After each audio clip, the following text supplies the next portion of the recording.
কবিতাৰ শিৰোনাম এটা প্ৰেমৰ কবিতা। কবি নীলিম কুমাৰ।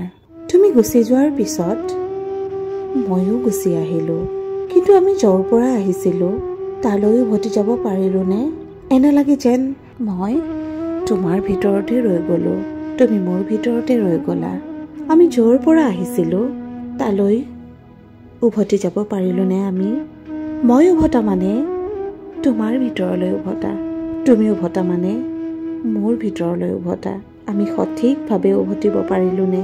আমি যদি উভতিলোঁ, গৈছিলোনো ক'লে? সেই ঠাই টুকুৰাৰ নামেই প্ৰেম নেকি? য'ৰ পৰা আমি উভতিব লাগে সেই ঠাই টুকুৰাৰ নামেই প্ৰেম নেকি? য'ৰ পৰা আমি উভতিব লাগে।